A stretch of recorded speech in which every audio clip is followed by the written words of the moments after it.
Halo teman-teman semua, Assalamualaikum warahmatullahi wabarakatuh. Perkenalkan, nama saya Oga Rinaldo, NIM 170290338. Pada kesempatan kali ini saya akan menjelaskan materi mengenai gabungan bangun ruang sisi lengkung. Sebelum memasuki materi pembelajaran, saya akan menyampaikan kompetensi inti, kompetensi dasar, dan tujuan dari pembelajaran kita kali ini. Kita masuk ke kompetensi inti terlebih dahulu. Kompetensi inti di sini ada 2 poin, yaitu poin yang ketiga dan poin yang keempat. Di mana poin yang ketiga, memahami dan menerapkan pengetahuan berdasarkan rasa ingin tahu tentang ilmu pengetahuan, teknologi, seni budaya, terkait fenomena dan kejadian yang tampak nyata. Poin yang keempat, mengolah, menyaji, dan menalar secara konkret dan abstrak sesuai dengan apa yang dipelajari di sekolah dan sumber lain yang sama dalam sudut pandang teori. Kemudian kompetensi dasarnya yakni poin 3.7, membuat generalisasi luas permukaan dan volume berbagai gabungan bangun ruang sisi lengkung. Dan poin 4.7 yakni menyelesaikan masalah kontekstual yang berkaitan dengan luas permukaan dan volume dari gabungan bangun ruang sisi lengkung. Perhatikan ilustrasi berikut. Di mana pernahkah kalian membeli minuman di pedagang kaki lima atau dimanapun, atau di kafe mungkin? Nah, di situ ada yang namanya minuman boba atau bubble yang lagi hit di zaman sekarang. Nah, saat kamu membeli minuman boba tersebut atau bubble, di sana terdapat bobanya sendiri atau bola-bola kecil nanti yang dimasukkan ke dalam sebuah gelas. Nah, apakah kalian pernah melihat proses pembuatannya? Pertama-tama boba atau bubble-nya dimasukkan ke dalam gelas. Kemudian air dengan varian rasa dituangkan ke dalam gelas hingga penuh. Pertanyaannya di sini, berapa ya volume boba atau bubble tersebut dan berapa volume air yang dibutuhkan untuk memenuhi gelas jika dihitung secara keseluruhan? Nah, makanya simak pembelajaran berikut untuk mengetahui jawabannya. Karena tujuan dari pembelajaran kita kali ini yakni 1. Menentukan luas permukaan gabungan bangun ruang sisi lengkung, dan yang kedua yaitu menentukan volume gabungan bangun ruang sisi lengkung.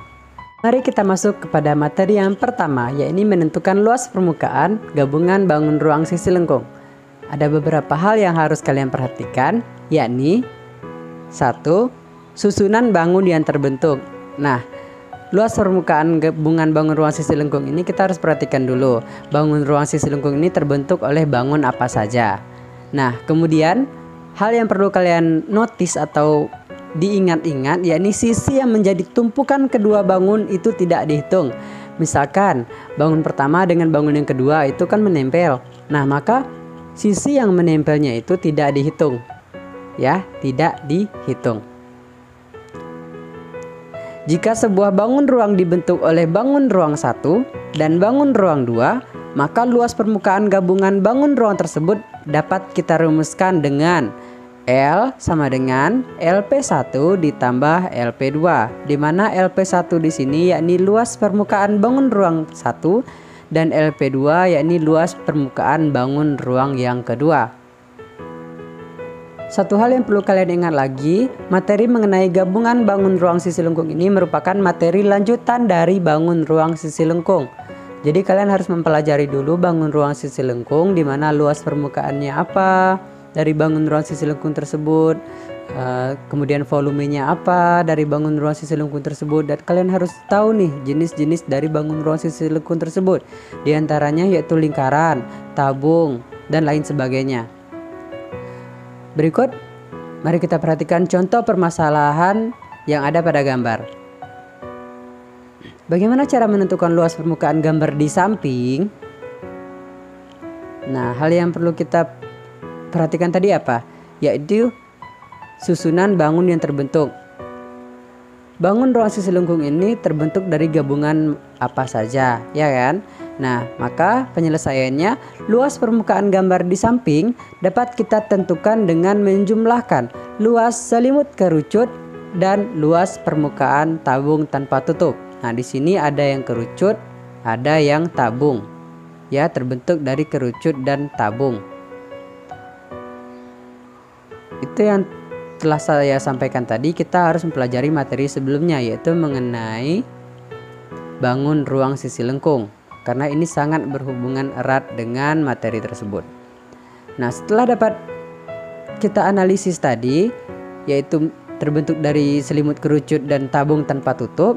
Nah, maka tinggal kita buat diketahuinya apa saja, yaitu yang diketahui dari gambar ini yaitu diameter atau D-nya 14 cm, maka jari-jarinya otomatis atau R-nya 7 cm.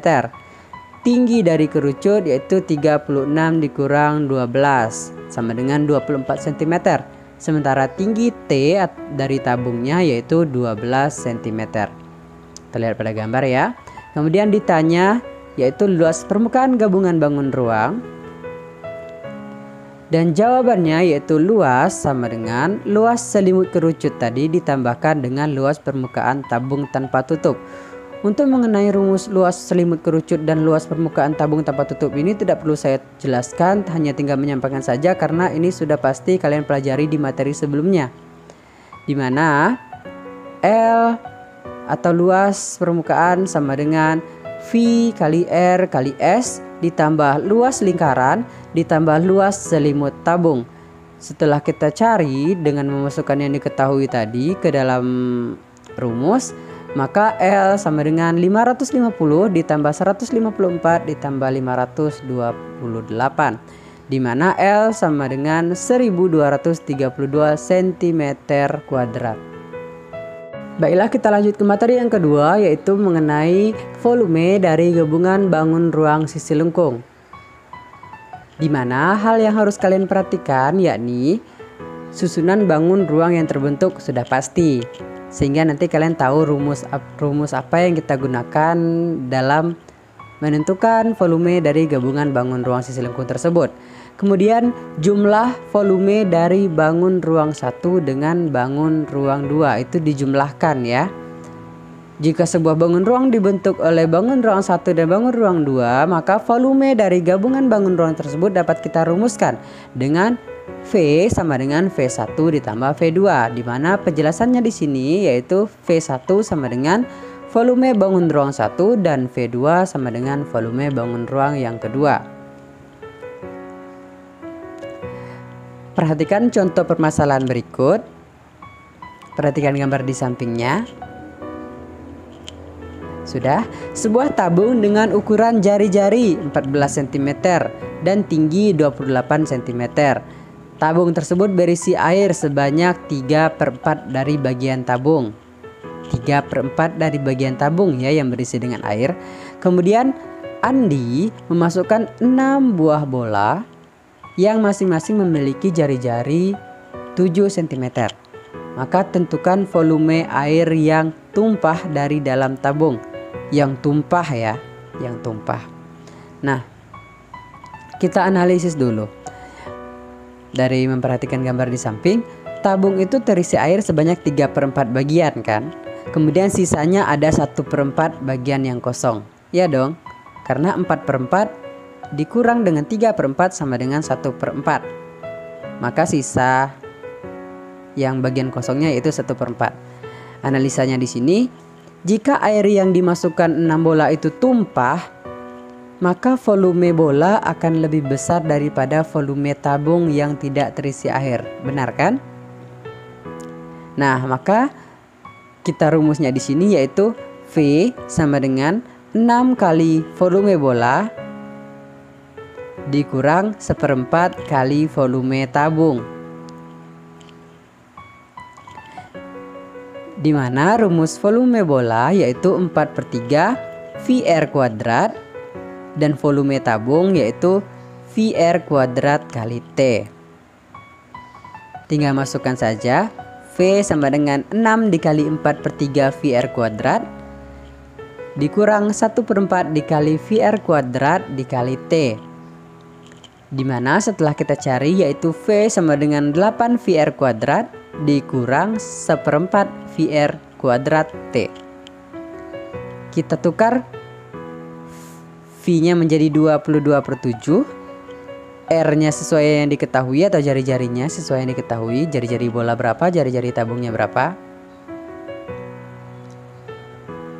Dan kemudian T atau tingginya tadi kita masukkan juga berdasarkan yang diketahui. V sama dengan 8 dikali 22/7 dikali 7 pangkat 2 dikurang 1/4 dikali 22/7 dikali 14 pangkat 2 dikali 28. Silakan dicari hasilnya nanti, yaitu V sama dengan 8.624 dikurang 4.312. Maka V atau volume yang kita cari yaitu 4.312 cm3. Baiklah, mungkin sekian dulu pembelajaran dari saya kali ini. Jangan lupa kerjakan soal yang akan saya berikan ini. Soalnya adalah